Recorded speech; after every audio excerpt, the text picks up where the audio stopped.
महाराज की जय। बोलो रामचंद्र भगवान की जय।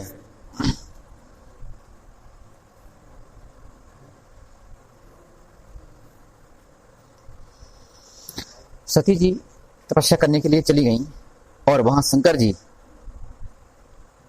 जब से सती जी ने अपना शरीर त्यागा था तब से ही उन्हें वैराग उत्पन्न हो गया और बस केवल शंकर जी भगवान श्री राम का नाम लेते हैं, उनका ही ध्यान करते हैं और पृथ्वी पर सभी जगह घूमते हैं। तो चिदानंद सुखधाम शिव विगत मोहे मद काम, विचरहि महेंद्र हृदय धरे सकल लोक अभिराम। चिदानंद सुखधाम, जो चिदानंद हैं, सदैव आनंद में रहने वाले हैं। सुखधाम, जो सुख के घर हैं। और विगत मोह, जो मोह से परे हैं। मद और काम से भी परे हैं। विगत मोह मद काम, मोह से, मद से और काम से, जिन्हें किसी प्रकार का मोह नहीं है। मोह माने कि कोई भी वस्तु मेरी होना ही चाहिए, ऐसी कोई इच्छा न रह जाना मन में कि मेरा कुछ नहीं है, यानी मेरा मैं भी नहीं हूं, इसका भाव आ जाना विगत मोह है। यानी यह शरीर जो है वह मेरा नहीं है, यह केवल पंच तत्वों का बना है और पंच तत्व में विलीन हो जाता है। मैं यह शरीर नहीं हूं, ऐसा भान हो जाना विगत मोह है। ऐसा यदि भान हो जाए तो विगत मद हो जाए व्यक्ति, विगत मद। केवल विगत मोह हो जाए तो मद और काम तो वो हो जाए कि विगत मोह मद। मद माने व्यक्ति को मद होता है, कोई घमंड होता है केवल शरीर को ही, मैं होने को ही, और वही चलोगा यदि मोह ही चलोगा। मोह की जड़ केवल व्यक्ति को शरीर है, बस बाकी सारे अवगुण समाये हैं एक में ही, आल इन वन। मोह में ही सारे अवगुण, मोह है जड़। तो मोह यदि नहीं है तो मद भी नहीं है। कौन शरीर से मोह नहीं तो शरीर में ही, शरीर को ही तो मद है, और इच्छाओं को तो कोई सवाल है ही नहीं। इसलिए शंकर जी यहाँ पत्नी यानी सती जी के जाने के बाद संन्यास में डूब गए। अब उन्हें किसी प्रकार मोह मद और काम नहीं है। और विचरहि महीधरे हृदय हरि, और भगवान राम को हृदय में धारण करके वह विचरण करते हैं। सकल लोक अभिराम, सभी लोगों को आनंद देने वाले श्री रामचंद्र जी को हृदय में धारण करके शंकर जी इधर उधर घूमने लगे। और कतहु मुनि उपदेश ही ज्ञाना, और कतहु राम गुण करहि बखाना। शंकर जी जब यहाँ वहां घूमने लगे तो कतहु मुनि उपदेश हो ज्ञाना, कहीं कहीं मुनियों को उपदेश देने लगे, ज्ञान का उपदेश। और कतहु राम गुण करहि बखाना, और कभी कभी राम के गुणों का बखान करने लगे। अब दो विरोधी बातें हैं यहाँ। तो एक तो बात हो रही है कि ज्ञान का उपदेश, और कतहु राम गुण करहि बखाना, कहूँ राम के गुणों का बखान, यानी ज्ञान की बात, दूसरी भक्ति की बात है। तो जो लोग बाग दो इनको अलग अलग समझते हैं, वे जो कहते हैं कि भाई ज्ञान से तो ईश्वर की प्राप्ति संभव ही नहीं है। जिन दो ही बातें नहीं, अलग अलग हैं नहीं, जितनी लोगों ने अलग कर दी, उन्हें अलग हैं लेकिन एक सीमा तक अलग हैं, बस सीमा के बाद दोनों ही मिली हैं। तो कतहु मुनि उपदेश ज्ञान, उपदेश ज्ञान का उपदेश करते हैं शंकर जी, और कतहु राम की भक्ति का गान करते हैं। व्यक्ति को जब तक वो ज्ञान नहीं हुई है तब तक वो राम की भक्ति को गान कर ही नहीं सकता, और जब तक वो राम की भक्ति को ज्ञान कर रहा हो, राम की भक्ति को गान कर रहा हो, जब तक वो राम की भक्ति को गान कर रहा हो तब तक वह ज्ञान नहीं है। मतलब बात समझो क्या है। मतलब ये है कि जब व्यक्ति को ज्ञान हुई है तो बासर राम की भक्ति और राम की भक्ति को गान करे नहीं, बासर राम की भक्ति को गान हुई है, जो ज्ञान की विशेषता है। यानी ज्ञान अंतिम परिणति पे भक्ति में बदल जाता है। ज्ञान का परिणाम ही भक्ति है, ज्ञान का जो फल है वह भक्ति है, ज्ञान का जो अंतिम बिंदु है वह भक्ति है। ज्ञान को जो उद्देश्य है, ज्ञान को जो लक्ष्य है, ज्ञान से जो प्राप्त करने हैं, ज्ञान को जो कर्म फल है, वो भक्ति है। और जब व्यक्ति को ज्ञान हुई है तो निश्चित ही बासर राम के गुणों का गान होगा, फिर वह करेगा नहीं। अधिकतर व्यक्ति राम गुणों गान करते हैं, और जब तक भी कर रहे हैं तब तो उन्हें कोई ज्ञान है ही नहीं, तो वे कर रहे नहीं, हुई है थोड़ी उनसे, यहाँ शंकर जी से हो रहा हो। तो यद्यपि अकाम तदपि भगवाना, और भगति विरह दुख दुखित सुजाना। वैसे तो शंकर जी निष्काम हैं, लेकिन फिर भी यहाँ वे अपने भक्त के दुख से दुखी हैं, अपने भक्त के जाने से दुखी। अपना भक्त यानी सती जी के जाने के बाद तो भगत बिरह, अपने भक्त के विरह में भगत बिरह दुख दुखित सो जाना। अपने भक्त के विरह में दुख, यानी सती जी की जो उनकी भक्त थी उनके विरह के कारण शंकर जी दुखी हैं। वैसे तो वे तदपि अकाम अकाम है, निष्काम भाव है, भगवान भी है, दुखी होने का कोई सवाल ही नहीं है, लेकिन फिर भी वो दुखी क्यों है? फिर बात जो है कि यदि व्यक्ति दो समाज में यदि आओ तो समाज के नियम से चलने पड़े, और समाज के नियम से यदि वो नहीं चल रहा हो तो फिर समाज में नीरसता आ जाए, और ऐसे नीरस समाज में व्यक्ति को कोई ज्ञान होने की संभावना ही नहीं रहे।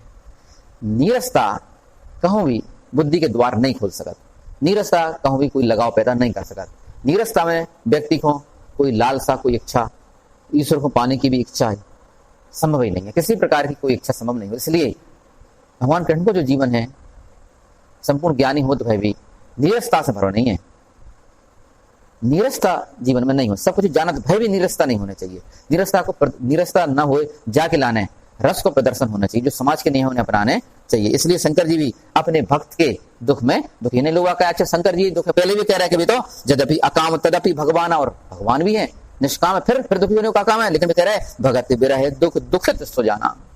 परम जानकार है लेकिन अपने भक्त के विरह के दुख के कारण वो दुखी है, नहीं तो फिर और दूसरे व्यक्ति दुखी हुए ही नहीं। ऐसी नीरसता यदि छा जाए तो फिर काय को समाज, फिर जो दुनिया है ईश्वर ने जो बनाई है, जो ईश्वर को जो खेल है वो मिट जाए। तो जो व्यक्ति समझदार होते हैं वे ईश्वर को खेल नहीं मिटा रहा, सब कुछ जाना तो भय भी ईश्वर को खेल नहीं मिटा रहा। लेकिन जो बात लोगों की समझ में नहीं आ रही, लोग ऐसे कैसे भगवान यार दुखी कर रहा है, जैसे राम के बारे में कहते कैसे कैसे भगवान सीता जी को ढूंढत कर रहा है। अरे बात यहाँ जो है कि महान व्यक्ति जितने भी हुए हैं वे, ये तो ईश्वर की बात तो अलग है, लेकिन जो महान व्यक्ति होते हैं वे भी प्रकृति के नियम नहीं तोड़ा। यही विद गयो काल बहुबीती, नित्य ने होए राम पद प्रीति। इस प्रकार विचरण करते हुए, राम की कथा कहते सुनते हुए बहुत सा समय शंकर जी का बीत गया, और नित्य ने होए राम पद प्रीति, और रोज उन्हें राम के चरणों में नया नया प्रेम। नया नया प्रेम का अर्थ है कि यदि व्यक्ति में नयापन न हो, यदि कोई कृत्य में नयापन नहीं हो तो व्यक्ति बड़ी नीरसता आ जाए।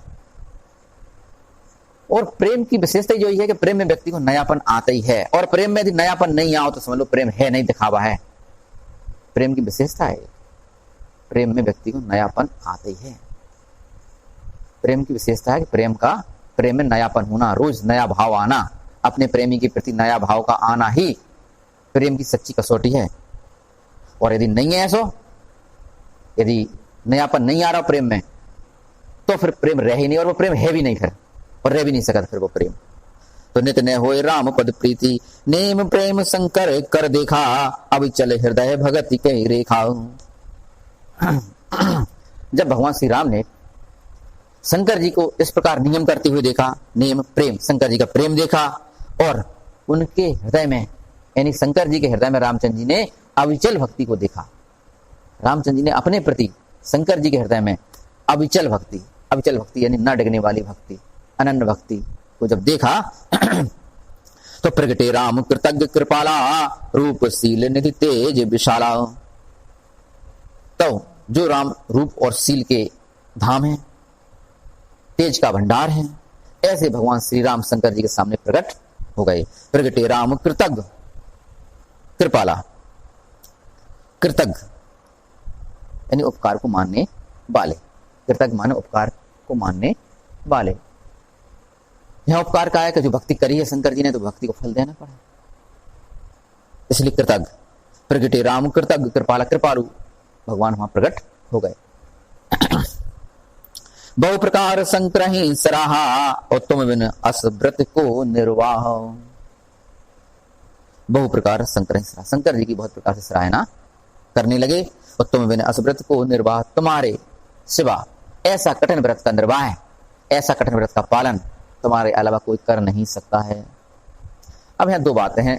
जब काऊ से अपनी बात मनवाने हुए तो आम व्यक्ति तो ऐसे ही लेते कि देखो भाई यहाँ तो रामचंद्र जी भी चापलूसी कर रहे हैं शंकर जी की, काय के रामचंद्र जी को भी अपनी बात मनवाने हैं। तो बोले जब भगवान ही ऐसा कर रहा है तो हम लोगों को करने में क्या दिक्कत है। यहाँ चापलूसी नहीं है, यहाँ प्रकृति का नियम है कि जो कोई व्यक्ति वाकई में महान काम करे, त्याग करे, व्रत करे, तो बाकी बड़ाई बनाते, बाकी लाने नहीं, वह व्यक्ति की कोई आवश्यकता ही नहीं है, शंकर जी को बड़ाई की कोई आवश्यकता नहीं है, लेकिन दुनिया के लाने, दुनिया के संचालन के लाने, दुनिया जो देखे वह बड़ाई को, बात देख के अन्य व्यक्ति प्रेरित हुए, अन्य व्यक्ति इनके मोटिवेशन के लाने वो जरूरी है, नहीं तो दूसरे व्यक्ति करे ही नहीं, फिर दूसरे व्यक्ति ऐसी भक्ति करे ही नहीं शंकर जी की तरह। तो शंकर जी का जो बढ़ाई करी है रामचंद्र जी ने, वो चापलूसी नहीं, वो चापलूसी नहीं है, वो जो जय रास्ता पर चलन चाहते हैं उनके लाने वो मोटिवेशन है। वे केवल बढ़ाई से ही समझ में हमें बात का, चले तो है नहीं, हाँ वो बात अलग है, जब वे चल है और शंकर जी की तरह प्राप्त कर ले हैं तब उन्हें जागी कोई आवश्यकता नहीं रही, लेकिन अब है, इसलिए आम जनता को देखते भाई ऐसी बात करी गई। बहु प्रकार शंकर ही सराहा और तुम बिन असव्रत को निर्वाह, बहुत राम शिव ही समझावा और पार्वती कर जन्म सुनावा। रामचंद्र जी ने शंकर जी के सामने पार्वती के जन्म की पूरी कथा सुनाई और बहुत प्रकार से रामचंद्र जी को समझाया। क्या समझाया? पार्वती जब कथा सुनाई तो कहिए भाई देखो जो कथा है कि उनकी जो तुम्हारी जो पत्नी थी सती जी, उनको जो जन्म है, जो कथा भाई ये जो पूरी समझाई पार्वती जी, जहां से क्या समझाई कि शंकर जी के हृदय में दोबारा से इनके मन में प्रेम प्रकट हो जाए, पार्वती जी के प्रति प्रेम प्रकट हो जाए, जैसे की कथा आगे बढ़ सके, जैसे कि दुनिया के संचालन आगे बढ़ सके, जाके लाने जरूरी है, दुनिया को जो खेल है जाके लाने बढ़ सके, अपनी बात मनवावे के लाने उन्होंने ऐसी बात करी है। यहाँ बात तो वही है कि बात मनवाने थी, इसलिए बढ़ाई करना जरूरी है और बढ़ाई सच्ची भी है। हाँ झूठी, कोई झूठी बढ़ाई करे तो चापलूसी है। तो बहुविध राम से वही समझावा, बहुत प्रकार से रामचंद्र जी ने शंकर जी को समझाया और पार्वती कर जन्म सुनावा, और पार्वती के जन्म की कथा सुनाई। अति पुनीत गिरजा कई करनी और बिस्तर सहित कृपा निधि वर्णी। अति पुनीत गिरजा की करनी, पार्वती जी की जो कृत है यानी अर्थात उनकी जो तपस्या है, उस तपस्या को, उस पवित्र तपस्या को शंकर जी को बताया राम ने कि तुम्हारे लिए ही पार्वती जी कठिन तपस्या कर रही हैं। उस तपस्या को कृपा निधि, कृपा के धाम रामचंद्र जी ने विस्तार से समझाया। तो अब बिनती मम सुनहु शिव जो मोह पर निज नेहु, हो जाय विवाहु शैल जहीं यह मोहि मांगे देहु। अब यहां पर रामचंद्र जी शंकर जी से वचन मांगते हैं, कहते हैं कि अब विनती मम सुनहु शिव, हे शिव, हे शंकर जी मेरी एक विनती सुनिए और मैं जो मांगने जा रहा हूं वो तुम मुझे दीजिए। तो जो मोह पर निज हो, यदि मेरे ऊपर तुम्हारा प्रेम है तो मैं जो मांगने जा रहा हूं मुझे दीजिए। का जाय विवाह शैल जहीं, शैल जहीं माने शैल की पुत्री यानी कि अर्थात पार्वती जी से तुम विवाह कर लीजिए, ए मुझे तुम वरदान दीजिए। सब प्रकार से कथा सुना करके पार्वती जी की के सती जी का ही जन्म है, शंकर जी के हृदय में प्रेम प्रकट करके अब रामचंद्र जी शंकर जी से कहते हैं कि मैं तुमसे विनती करता हूं और आपका मुझ पर प्रेम यदि है, जो तो पहले देख लो कि प्रेम है, अब कहते हैं यदि प्रेम है तो मुझे एक वरदान दीजिए कि अब आप पार्वती से शादी कर लीजिए। बोलो रामचंद्र भगवान की जय, बोलो हनुमान जी महाराज की जय।